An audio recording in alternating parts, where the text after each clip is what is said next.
दुनिया में जहां एक तरफ मंदी, युद्ध और महंगाई का खौफ है, वहीं दूसरी तरफ भारत की अर्थव्यवस्था एक ऐसी सुपर फास्ट रफ्तार से दौड़ रही है जिसने पूरी दुनिया को हैरान कर दिया है।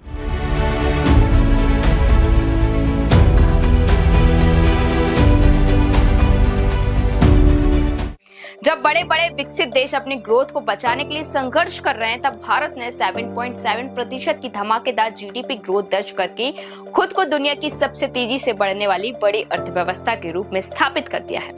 रफ्तार का आलम यह है कि साल की आखिरी तिमाही में तो ये ग्रोथ रेट 7.8% तक जा पहुंची, जो इस बात का सीधा सबूत है कि देश के भीतर हर सेक्टर में विकास का एक नया पहिया घूम चुका है, जहां मांग भी रिकॉर्ड तोड़ रही है और निवेश भी अभूतपूर्व स्तर पर पहुंच रहा है। इस पूरी आर्थिक क्रांति की सबसे बड़ी ताकत बनकर उभरा है हमारा सर्विस सेक्टर।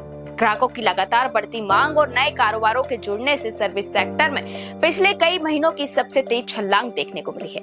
नए ऑर्डर्स की बाढ़ आ चुकी है, जिसके कारण रोजगार के नए अवसर पैदा हो रहे हैं और विदेशों से मिलने वाले एक्सपोर्ट ऑर्डर्स में भी भारी सुधार हुआ है। सिर्फ सेवाएं नहीं, बल्कि जमीनी स्तर पर काम करने वाली फैक्ट्रियां और कारखानों में भी रौनक लौट आई है। औद्योगिक उत्पादन यानी आईआईपी का ग्राफ पिछले 5 महीनों के सबसे ऊंचे स्तर पर है, जिससे मैन्युफैक्चरिंग सेक्टर अकेले 5.5% से ज्यादा की रफ्तार से आगे बढ़ रहा है। गाड़ियों का उत्पादन हो या बिजली गैस की सप्लाई, हर जगह उत्पादन क्षमता को बढ़ाया जा रहा है। और सबसे बड़ी बात यह है कि मैन्युफैक्चरिंग पीएमआई लगातार 3 सालों से विस्तार के रास्ते पर है, जो साफ दिखता है कि भारतीय कंपनियों का भरोसा इस बाजार पर कितना मजबूत हो चुका है।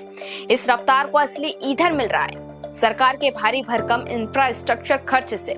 सरकार ने नए दौर की शुरुआत से ही देश का ढांचा बदलने के लिए खजाना खोल दिया है। सड़क, रेलवे, स्टील और सीमेंट जैसी बुनियादी क्षेत्रों में पिछले साल के मुकाबले हजारों करोड़ रुपए ज्यादा खर्च किए जा रहे हैं। इसमें भी सबसे बड़ा फोकस भारतीय रेलवे पर है, जिसने अपने सालाना बजट का एक बड़ा हिस्सा शुरुआती महीनों में ही आधुनिक सिग्नलिंग सिस्टम, सुरक्षा तकनीक और नई रेलवे लाइन बिछाने में झोंक दिया है। जब देश में इतना काम होगा तो व्यापार बढ़ना लाजमी है, और यही वजह है कि माल ढुलाई के लिए ई-वे बिलों की संख्या में भारी उछाल आया है। फैक्ट्रियों को चलाने के लिए बिजली की मांग आसमान छू रही है और बंदरगाहों पर कार्गो का ट्रैफिक लगातार बढ़ रहा है।